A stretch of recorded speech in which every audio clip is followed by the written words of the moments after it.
The Dupont family is one of the richest families in America, and they made a large amount of money despite causing the suffering of millions of people. From synthetic material causing hazardous massive amounts of pollution, to massive estates that would rival with the Palace of Versailles, here are unbelievable things owned by the Dupont family. Number 11. Dupont gunpowder mills. The Dupont family escaped persecution in France during the French Revolution and settled originally near the Brandywine River, close to Wilmington, Delaware. The first Dupont settler went by the name Pierre Samuel Dupont de Namur and was the son of a wealthy Huguenot watchmaker in Paris. His sons, Victor Marie Dupont and Eleuthère Irene Dupont, would join him in the voyage. After settling down for a while, they noticed the gunpowder in the colonies was of subpar quality and they wanted to make things better right away. In 1802, they began to construct gunpowder mills along the banks of the Brandywine River. Sulfur and saltpeter, the other ingredients in gunpowder, could easily be imported. The mills were spaced out, so just in case they exploded, it wouldn't cause too much damage, and sometimes they would explode. This was just the beginning of a vast empire that was about to begin, and the DuPonts were about to become wealthier than they could have possibly imagined. Number 10. Giant Gunpowder Company. During the mid-19th century, their black powder was selling like hotcakes, and America was no longer lagging behind Europe quite so much when it came to quality gunpowder and explosives. As the company began to grow quickly, they supplied the U.S. government with gunpowder for conflicts such as the War of 1812 and half of the supply for the Union during the Civil War between 1861 and 1865. It's safe to say that if our country was at war, the family was in business. Another huge advancement in gunpowder technology around that time was dynamite, which could further increase the demand for DuPont products. Dynamite was needed for all kinds of things such as mining, quarrying, construction, demolition, and so on. The main manufacturer of dynamite was, of course, the Giant Gunpowder Company, who was owned by the DuPonts. Similar to the Rockefellers with oil, the DuPonts established a monopoly with gunpowder, and they were forced to split up into different companies. At the end of World War I, the DuPonts became insanely wealthy, selling their gunpowder to the Allies at an inflated price, and they weren't afraid to spend it. Number 9. The Namur Mansion. The Dupont family has been proud of their French noble heritage, and they built a beautiful 222-acre estate that would remind many of the Palace of Versailles. The estate was named after the town of Namur, where the family's ancestors were from.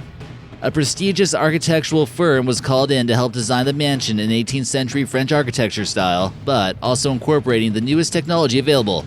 If Versailles could have flushing toilets, it would sort of be like that. On the interior, you'll find some amazing pieces of antiquities that were owned by Louis XVI and Marie Antoinette.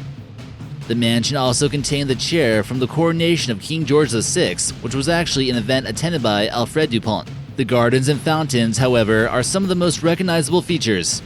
These French-style gardens are the largest individually owned of their kind in North America. The fountain you see here was designed by the French sculptor Henri Crenier and displays a statue of Triton fitted with 23-karat gold covering.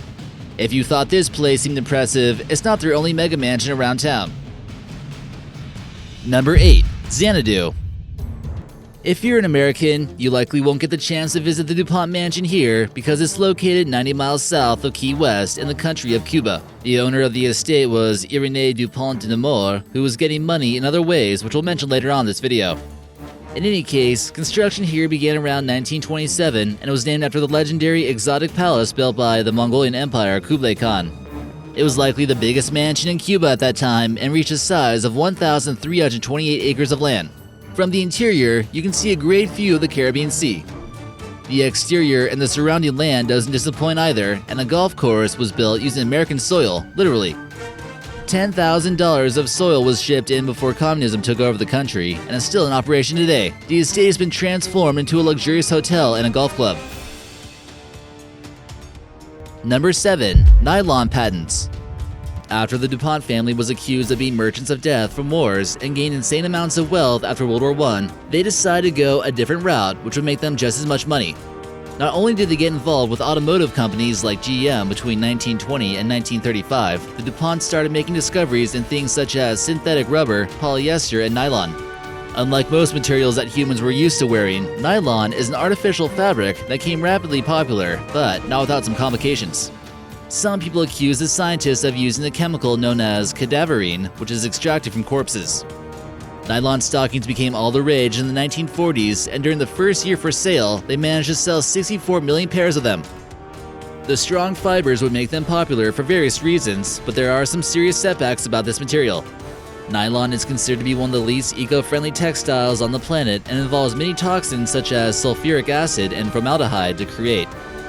In fact, one of the reasons hemp was banned was because the Duponts had connections with the government and saw hemp as a rival to their artificial textiles business.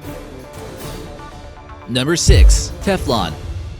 Teflon was created by the Duponts in 1938 as a chemical compound that consists of fluorine and carbon, which is found in quite a few everyday products. By 1948, Dupont was producing 1 million pounds of this stuff per year, and it's most commonly found on non-stick frying pans. Non-stick coatings were used in the Manhattan Project to keep the materials of pipes from sticking to uranium hexafluoride. So using it to cook with seems rather questionable.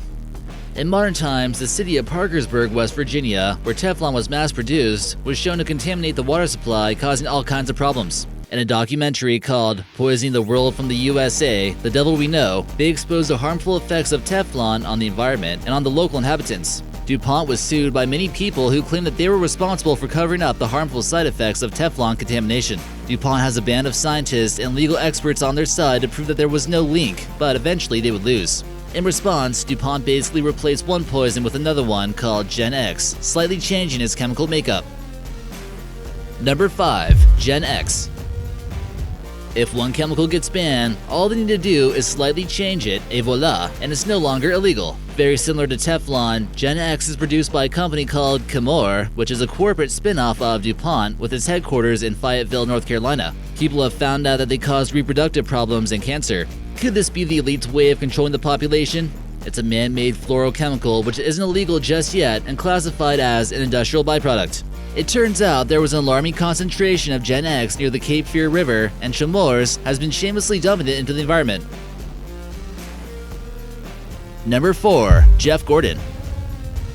Jeff Gordon has been riding around in his race car, not knowing he's basically owned by the globalist elite. The primary sponsor of the number 24 Chevrolet team has been Dupont, and he was riding with them pretty much his entire career until he retired in 2016. During his career, he won 3 times during the Daytona 500 and has the most wins in NASCAR modern era. Many NASCAR fans will remember seeing this car taking first place in many high-profile events, and it makes you wonder if they had some kind of unfair advantage.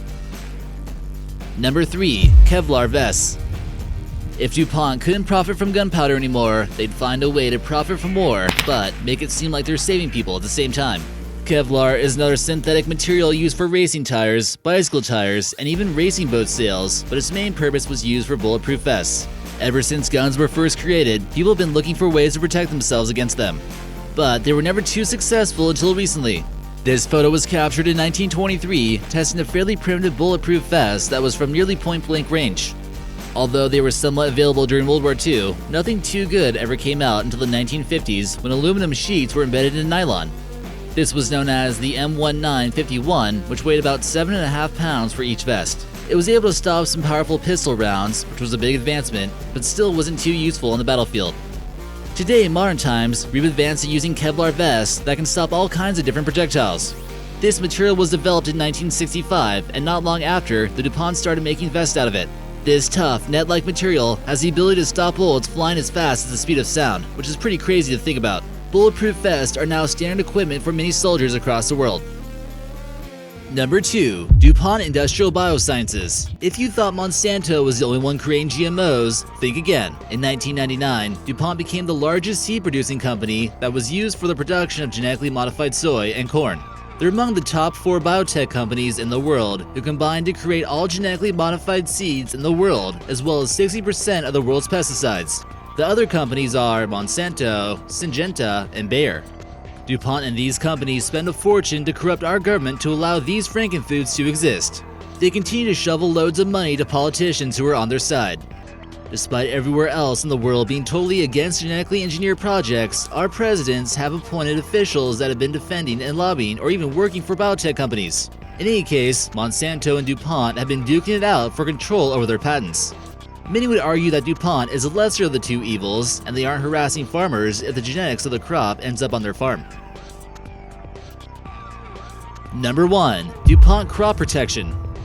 Similar to Monsanto, Dupont is also in the business of herbicides, fungicides, and pesticides. In recent years, it's been shown that a pesticide that's been used for decades now, called Roundup, has been linked to cancer and was deemed a probable human carcinogen by the World Health Organization. A school groundskeeper was able to sue Monsanto for $289 million, and 9,000 people claim being affected by non-Hodgkin lymphoma. Although it wasn't Dupont who created Roundup, there's no reason to trust Dupont's solution to herbicide either.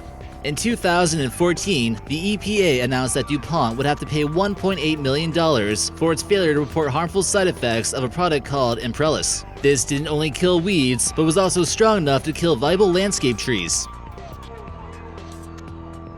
Do you know about any other strange or mysterious scandals committed by the Dupont family? I didn't have the time to talk about all the crazy things they've done, but they've definitely gone away with some crazy stuff. Let us know in the comments section if we forgot to mention anything on this list, and maybe we'll feature you in an upcoming video.